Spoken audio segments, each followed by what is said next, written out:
Kaleshwaram project అంటే సుందిల్ల, అన్నారం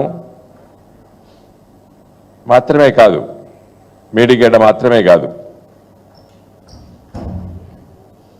మేడిగడ్డ కుంగిన మాట నిజమే. అన్నారం, సుందిల్ల, అదేవిధంగా మేడిగడ్డలో ఈసారి పంపింగ్ చెయ్యని మాట నిజమే. అయినా బాగా పంట పండింది కాబట్టి కాళేశ్వరం ప్రాజెక్టు దండగా అని చెప్పి ఆయన చెప్పదలుచుకున్నాడు. ఏది తెలంగాణ ప్రజలకి, యావత్తు ప్రపంచానికి. నేను ఒకటే సూటి ప్రశ్నిస్తున్నా, వర్షాలు బాగా పడిన సందర్భంలో ఈ 3 బ్యారేజీలు కేసీఆర్ ముఖ్యమంత్రి ఉన్నప్పుడు కూడా ఉపయోగించలేదు. కేసీఆర్ గారు ముఖ్యమంత్రి ఉన్నప్పుడు కూడా బాగా వర్షాలు పడ్డప్పుడు ఈ 3 బ్యారేజీలు ఉపయోగించలేదు, పంపులు ఆన్ చేయలేదు. ఎప్పుడంటే కరువు కాలం ఒకటి, వర్షాలు తక్కువగా పడ్డప్పుడు ఒకటి, మూడో ముచ్చట ఏంటంటే రబీ అంటే యాసంగికి నీళ్లు తగ్గుతాయి, చెరువులలో, కుంటలలో, బోర్లు తగ్గినప్పుడు ఫిబ్రవరి, మార్చ్, ఏప్రిల్ మాసాలలో మరి గోదావరి ప్రాణహిత ప్రవహిస్తుంది కాబట్టి ఇంతో దాన్ని లిఫ్ట్ చేసి మళ్ళీ నింపి మళ్ళీ పంటలో పండే విధంగా స్టెబిలైజ్ చేయాలని చెప్పి ఈ కాళేశ్వరం ప్రాజెక్టు ఒక ముఖ్య ఉద్దేశం. బాగా వర్షాలు పడ్డప్పుడు కేసీఆర్ కూడా ఆన్ చేయలేదు మోటార్లు, మేడిగడ్డ నుంచి లిఫ్ట్ చేయలేదు. చరిత్ర అది. ఈ ప్రాజెక్టు ఉద్దేశం ఏంది? మేడిగడ్డ, అన్నారం, సుందిల్ల కింద ఉంటాయి, మీద ఎస్ఆర్ఎస్పిలో నీళ్లు లేనప్పుడు, లేకపోతే గోదావరి మహారాష్ట్ర నుండి ఎక్కువ ప్రవాహం రానప్పుడు కింద ఉన్నటువంటి ప్రాణహిత నీళ్లు పోయేదాన్ని లిఫ్ట్ ఇరిగేషనే ఈ కాళేశ్వరం ప్రాజెక్టు ఒక ముఖ్య ఉద్దేశం. మరి అది కూడా అవగాహన లేదు మన ముఖ్యమంత్రి రేవంత్ రెడ్డి గారికి. నేను ఒకటే అడుగుతున్నా, రేవంత్ రెడ్డి గారు వర్షాలు బాగుపడ్డప్పుడు కేసీఆర్ కూడా దాన్ని ఉపయోగించలేదు. ఈ ప్రాజెక్ట్ ఒక ముఖ్య ఉద్దేశం ఏంది? తెలంగాణ డెక్కన్ పీఠభూమి, ఎత్తైన ప్రాంతాల్లో ఉన్నది తెలంగాణ ప్రాంతం మొత్తము. గోదావరి నది అది ప్రవహించేది చాలా మీన్ సీ లెవెల్కి లోయర్ లెవెల్లో ప్రవహిస్తుంది. దాన్ని లిఫ్ట్ చేయడమే ఈ ప్రాజెక్ట్ యొక్క ఉద్దేశం. ఎల్లంపల్లి నుండి మిడ్ మానేర్కి మొన్న మీరు లిఫ్ట్లు ఆన్ చేయలేదు, వర్షాలు లేటుగా పడ్డప్పుడు జూన్ జూలైలో లిఫ్ట్లు పెట్టలేదు, మోటార్లకు వెళ్ళి నీళ్లు చూపించలేదా టీవీ ఛానళ్ళు?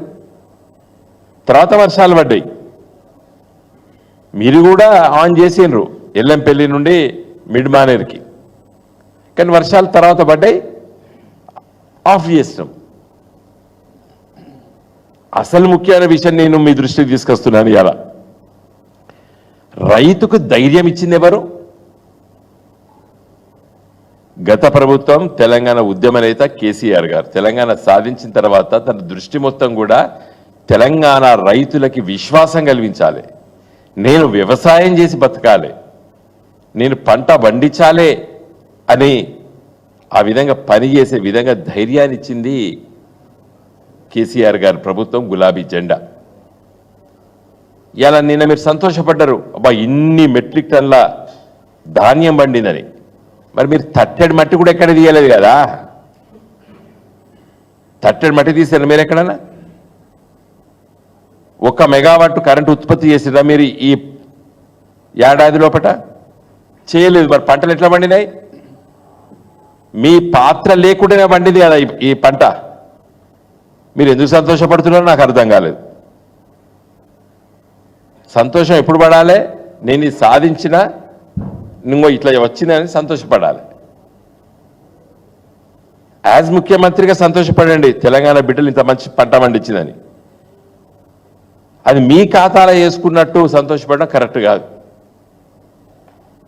ఒకే విషయం చాలా సందర్భంలో మేము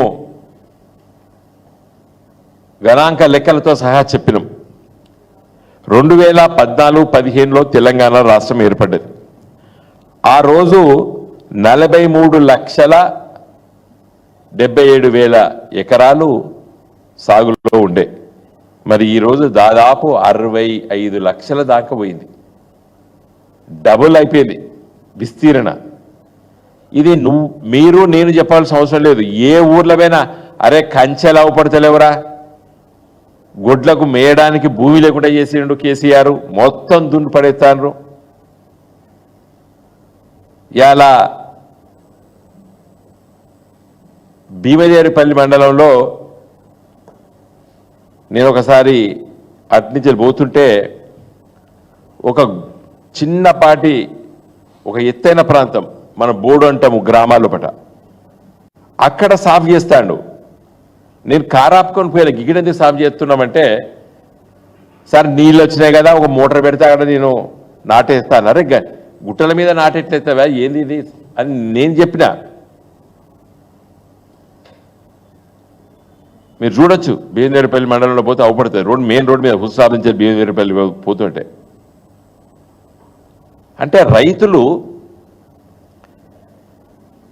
అప్పటి వారికి ఉపయోగించని భూములన్నిటిని కూడా సాగులోకి తీసుకొచ్చినటువంటి విషయాన్ని, అది పెద్ద గణాంక లెక్కలు ఇలాంటి లెక్కలు చెప్పాల్సిన అవసరం లేదు. ఏ ఊర్లో పోయినా ఎవరిని కదిలిచినా చెప్తాడు. ఇవాళ మా ఊర్లే మరి మేము సాగు చేసుకోవడానికి మరి ట్రాక్టర్లు పెట్టిండ్రు, డోజర్లు పెట్టిండ్రు, సాఫ్ చేసిండ్రు.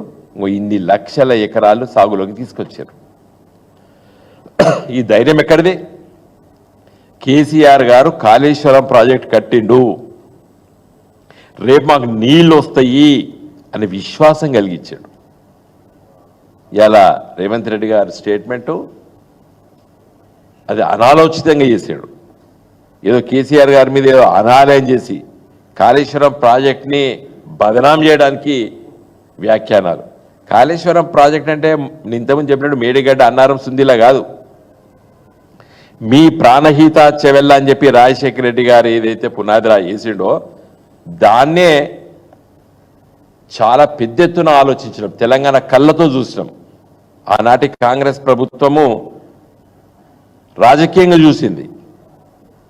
కానీ తెలంగాణ రాష్ట్రం ఏర్పడ్డ తర్వాత కేసీఆర్ గారి నాయకత్వాన్ని మేమందరం కూడా తెలంగాణ కళ్ళతో చూసినాం.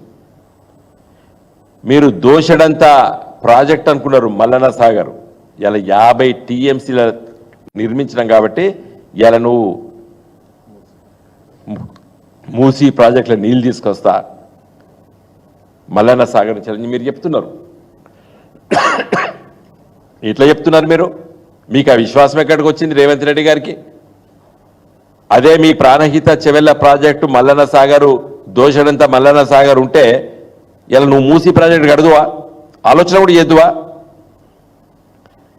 ఇలా ఉస్మాన్ సాగర్, హిమాయత్ సాగర్ అంటే గండిపేటకు పక్కకున్నట్టు హిమాయత్ సాగర్లకి నీళ్ళు తీసుకొస్తా, నీళ్ళతో నింపుతా, మూసీ నదిలో ప్రవహిస్తా నీళ్ళతో మీరు అన్నారు కదా. కారణం ఏంది? మల్లన్న సాగర్. Mallanna Sagar means Kaleshwaram project. అంతేనా కదా రేవంత్ రెడ్డి గారు?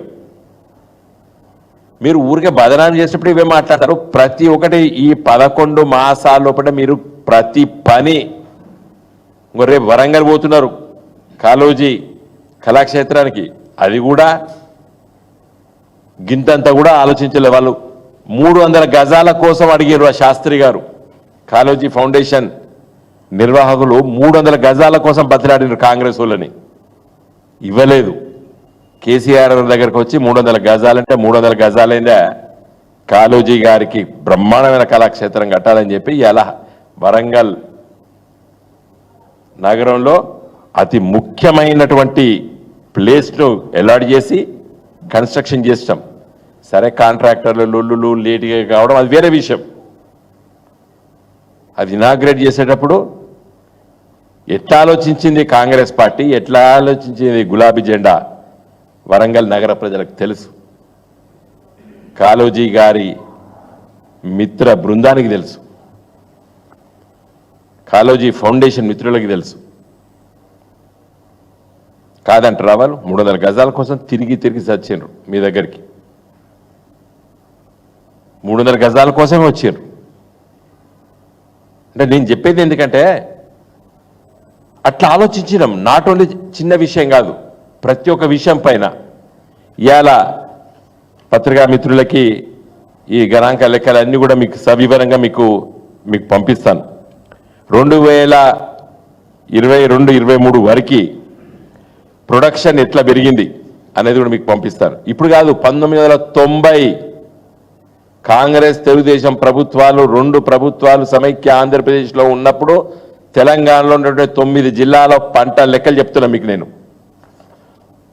91 48.19 లక్షల టన్లు, ఇలా దాదాపు 100 టన్. 22-23 వరకే దాదాపు 2007. ఇలా నిన్న మీరు లెక్క చెప్పిన దాని ప్రకారంగా చూస్తే మరి ఎన్ని లక్షల టన్లు మీరే చెప్పారు. ఒక వరి ధాన్యమే 153 లక్షల టన్లు అని చెప్పారు. 153 lakh tons ఓన్లీ ప్యాడీ ఈ సంవత్సరం. మీరు తట్టడి మట్టి తీయలేదు, 1 మెగావాట్ కరెంట్ ఉత్పత్తి చేయలేదు. ఇంత పంట పండిందంటే కారణం కేసీఆర్ గారి ప్రభుత్వము, కాళేశ్వరం ప్రాజెక్టు, పాలమూరు ఎత్తిపోతల ప్రాజెక్టు. నీళ్ళెక్కడొచ్చినాయి కాదు, కరువు కాలంలో చెరువులు కుంటలు అన్ని నింపినాం. అటు కృష్ణా నది పైన నుండి ఎత్తిపోతల ద్వారా, ఇటు గోదావరి నది ఎత్తిపోతల పథకం ద్వారా. ఇలా పంట మీకు ఆశ్చర్యం ఏంటంటే తెలంగాణ వచ్చేసరికి 1990లో 34,10,000 హెక్టార్లు ఉంటే 2014 వచ్చేసరికి 26,13,000 తగ్గిపోయింది. 1990 నుండి 14 వరకు వచ్చేసరికి కాంగ్రెస్ ప్రభుత్వం 10 సంవత్సరాలు, తెలుగుదేశం ప్రభుత్వం 10 సంవత్సరాలు, 20 సంవత్సరాల పరిపాలనలో పట్ట తగ్గుముఖం పట్టితే 2014లో 26,13,000 ఉంటే ఇలా దాదాపు 66 లక్షల దాకా తీసుకొచ్చినటువంటి విషయం మీకు తెలుసు. ఇది లెక్కలు నేను చెప్పలేదు, ఇది గవర్నమెంట్ ఆఫ్ ఇండియా పిఐబి వాళ్ళు ఇచ్చినటువంటి ఇది నీతి ఆయోగును మన రాష్ట్ర ప్రభుత్వం ప్లానింగ్ డిపార్ట్మెంట్ వాళ్ళు సంయుక్తంగా రిలీజ్ చేసినటువంటి ఇది. తర్వాత మీకు పంట దాదాపు డబల్ 50, దాదాపు ఇంకెక్కువ, డబల్ కంటే ఎక్కువ పంట 2014-15లో 232 లక్షల మెట్రిక్ టన్నులు ఉంటే అది 2021 వరకే 326. అంటే బాగా విపరీతంగా పెరిగింది. దాదాపు మరి వరి ధాన్యము, పత్తి, మొక్కజొన్న ఈ 3 పంటలే 80% ఉంటాయి. విపరీతమైనటువంటి పంటలు వండినని చెప్పేటువంటి విశ్వాసం ఆ రోజు మన రాష్ట్ర ప్రభుత్వం డిపార్ట్మెంటు, ప్లానింగ్ డిపార్ట్మెంటు, వ్యవసాయ డిపార్ట్మెంటు, కేంద్ర ప్రభుత్వంలో ఉన్నటువంటి మరి అగ్రికల్చర్ డిపార్ట్మెంటు సంయుక్తంగా రిలీజ్ చేసినటువంటి విషయాన్ని నేను మీకు రిలీజ్ చేయబోతున్నాను. నిన్న ఒక పత్రికలో రాశారు, సాగు ధాన్యం దిగుబడిలో దేశంలో రికార్డు, బోనస్తోనే సన్నాల సాగు పైకి మొత్తం 8 లక్షలు పెరిగింది. రేవంత్ రెడ్డి గారి స్టేట్మెంటు. ఏది కాళేశ్వరం లేకున్నా, నేను మళ్ళీ చెప్తున్నా, వర్షాలు బాగుపడ్డప్పుడు కేసీఆర్ కూడా ఆన్ చేయలేదు పంపులు కాళేశ్వరం. నువ్వు కొత్తగా చెప్పేది ఏంది ముచ్చట, బదనాం చేయడానికి తప్పితే. తర్వాత అసలు రైతుకి ఎట్లా విశ్వాసం వచ్చింది?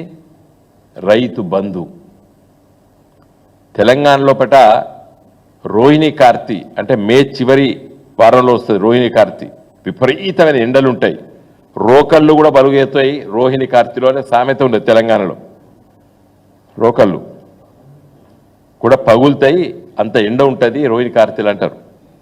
కానీ రోహిణి కార్తీ ఒక్కటే 2-3 రోజులు కూడా చేంజ్ అయిపోతుంది. తొలకని జల్లులు పడతాయి వర్షాలు. రైతు బిక్కు బిక్కు అనుకుంటా పైసల కోసం ఆసాముల దగ్గర తిరుగుతాడు, ఆ ఊర్లో ఉన్నటువంటి పెద్ద రైతుల దగ్గరికి, లేకపోతే అర్తిదారి దగ్గర పోతాడు,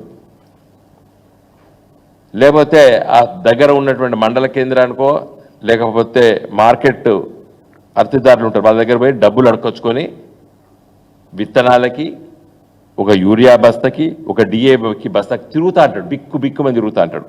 ఇది వద్దు అని ప్రపంచంలో మొదటిసారి తీసుకొచ్చిన స్కీమ్ రైతు బంధు. ఇలా రైతు ఇంత పంట బాగా పండించిండు, కేసీఆర్ ప్రోద్బల్యం లేదు, రైతులు పండించిండు, ఘనత రైతులని చెప్పి రేవంత్ రెడ్డి గారు అంటారు కదా. రైతు ఈ ధైర్యాన్ని ఇచ్చినోడు ఎవడు?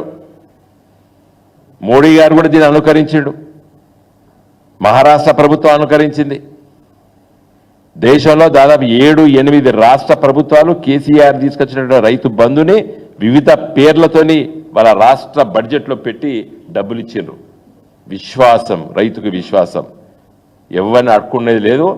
నాకు కేసీఆర్ డబ్బులు జేబులేసిండు, రుబాబుగా వేయండు, ఓ విత్తనాల బస్తా కొనుకొచ్చుకున్నాడు, ఒక డిఏపి బస్తా కొనుకొచ్చాడు, ఒక యూరియా బస్తా కొనుకొచ్చుకొని ఆయనకున్న 20 గుంటలో 30 గుంటలో ఎకరమో 2 ఎకరాల పట దున్నిండు, విత్తనం నాటిండు. అందుకోసమే ఇంత పంట పండింది. మిస్టర్ రేవంత్ రెడ్డి ఉత్తగా రాలేదు. మీరు ఈ రాష్ట్రాన్ని, ఆంధ్రప్రదేశ్ సమైక్య రాష్ట్రాన్ని, తెలంగాణ ప్రాంతాన్ని ఈ 75 సంవత్సరాల్లో 50 సంవత్సరాలు మీరే పరిపాలించారు కాంగ్రెస్ పార్టీ. నువ్వు మొన్నొచ్చినావు ఆ కాంగ్రెస్ పార్టీ, కానీ కాంగ్రెస్ పార్టీ పరిపాలించింది. నువ్వు మొన్నటిదానుకున్న తెలుగుదేశం పార్టీ పరిపాలించింది. పంట పండలేదే. ఈ 10 సంవత్సరాల్లో ఇంత పంట ఎందుకు పండింది? అందుకోసమే ఈరోజు ఓ ఏడాది వెళ్ళక ముందే అసహించుకుంటున్నారు ప్రజలు గ్రామీణ ప్రాంతాల పట. ఇప్పటికే తిరస్కరించారు, ముఖ్యంగా రైతాంగం గ్రామీణ ప్రాంతాల పట.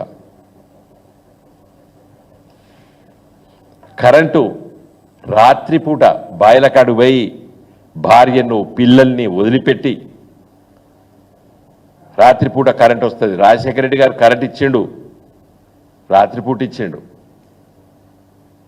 బాయిలకాడ పోయి బొచ్చడు మంది బాయిలబడి చచ్చిపోయారు.